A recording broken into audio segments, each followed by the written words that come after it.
Hey, welcome back to the How to Podcast series. I was in a clubhouse room today, and the topic of voice command search came up and how it applies to how we do podcasting.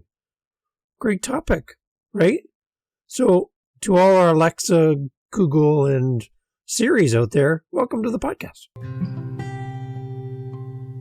So as I mentioned, I was in Clubhouse and they're talking about search, and somebody asked the question about voice commands. So when you get your Alexa, hi Alexa, or your Google or whatever, and you jump on and you ask them a question instead of typing it, as you would normally do into a search engine, get these great results back. But how do we get found? How does our podcast get found? How's our content? How do we get found in those search results? SNL did a great skit. I'll put a link to the entire thing. You watch it on YouTube. But here's a little clip from this. And it's as if there was a senior version of Alexa for older people. And it's hilarious. But here's a little bit just so you can laugh a little. Here you go. Allegra, what is the weather outside? It is 74 degrees and sunny. Huh? It is 74 degrees and sunny. Where? Outside. What about it? The temperature outside is 74 degrees and sunny. I don't know about that. So when we talk about being found online, we typically are talking about going to a website like Google, typing in a question, looking for an answer. So how to fix a broken window. We type it in and Google brings us back companies that fix broken windows, how-to videos from YouTube on how to fix broken windows, everything to do with Windows. So that's kind of how it works. Now, the voice version of this, when you say, hey, Alexa, or when you go to Google, hey, Google, whatever you're going to use, how do we get found by the voice version of doing a search? Because I think it could really help our podcast, especially for listeners who are on a smartphone using these amazing apps. We want to be found as podcasters. Our podcast and our guests and our interviews and our show and all of our hard work needs to be found through voice commands in addition to typing it into a search engine. So today I just wanted to talk a little bit about voice search for podcasters and a little history lesson for everyone. For those who may not know, back in 2011, with the iPhone 4, we had Siri, and you could ask Siri a question, and Siri would bring back a response. Interesting side note, the Upcycle Canada podcast and the business my wife and I have, one day we got a new follower, and it was the actual voice of Siri. The real person, started following us, and we're like, what? So that was pretty cool. Anyway, so 2011 was the initial start of these voice-activated search option. And then 2015, we have Amazon with Echo come in and Alexa as well. And it became more of a mainstream device, an appliance, basically, in our home, attached to our home, and kind of helps to do all those great things like shut the curtains and ask a question or what's the temperature and all that stuff. So it become more of an appliance in our home. So that's back in 2015. And now we got Google as well. A lot of people are using, like I mentioned, their smartphones and using the audio version of search instead of typing in questions. I know my wife does it all the time. She loves it. She loves talking to Google.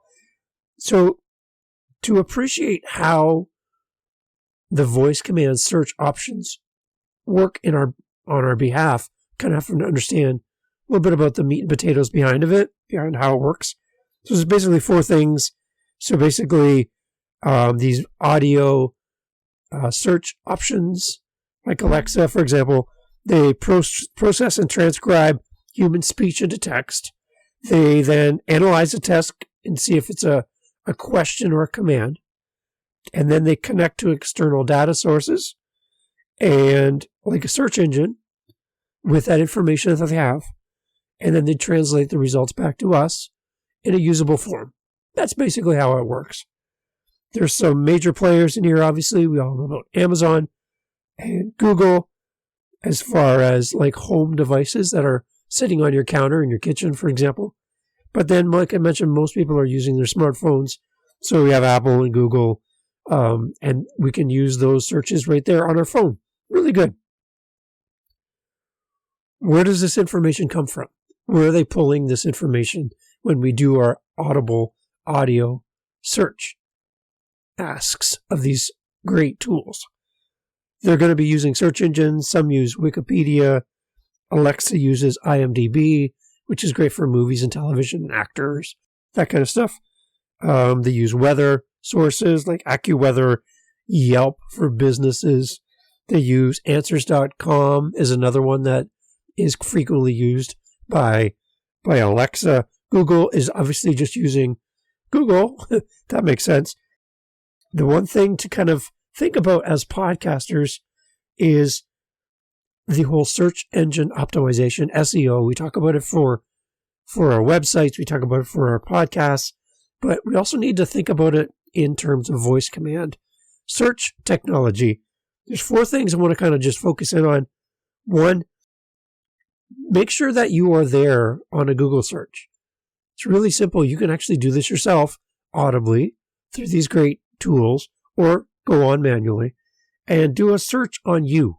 Do a search on your podcast, your name, a guest on your podcast. See what comes up. That really will give you an indication of how well you're doing and where you can improve. If you're showing up on page 4, then maybe there's some tweaks you need to do to your titles and all that information. And we've spoken about this before, and we'll be doing more about SEO in the future. But basically, just do a search and see where you are. Get a starting point. Figure out how you're doing. Number 2 is use SEO best practices. So really, you want to be the answer to the question your audience is typing in or using their audio search engines to find the answer to. You want to be the answer to that question. So reverse engineer it. If you want to know what the topic of your next podcast should be, and you know what your niche or niche, however you want to say that, you know your genre, you know your audience, go and pretend to be like them and ask the questions and see what Google comes back with, and then just answer those questions. That's kind of how I do it. Number 3, if you can be on page 1 of search results for a topic, a podcast, whatever, that is one thing that's really amazing. So for us, again, my small business, Upcycle Canada, when we first started, we were nothing on search. We had no community, no nothing. But the more that we put our business out there and get on other sites and connect with other people and they connect with us, it raises our rankings. And now when you do a search for Upcycle Canada, we're on like the first 4 pages of Google, not just page 1, but page 1, 2, 3, and 4. So that's a big thing. We're really, really excited to see our growth through search engine optimization. It works, people. It really does. You got to put some time in, but it works. And the number 4 thing is to make your content succinct and simple. Give simple answers to questions that people are searching for. And one of the tips I saw and have heard about as well is try to answer the questions that people ask as if you were answering a kid in grade 6 or 7 at that reading level. That's how your answer should be formed.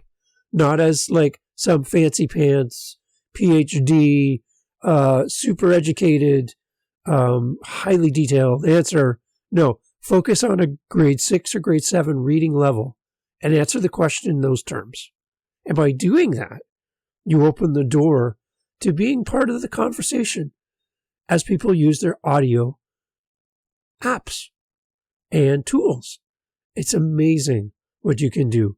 And if you have an Alexa, if you have a Google phone, try it yourself. Just try it and see what happens. And ask the question and search for yourself. And if you can find yourself just by doing that, you're in the right spot. This is a How to Podcast series. We like to talk about all things podcasting. And again, we really enjoy sharing the journey of being on the podcast journey together with you. And if you ever have a question, If you ever need help, reach out to us through the links in our show notes and descriptions, and we'd love to chat with you. Catch you on the next one. Thanks.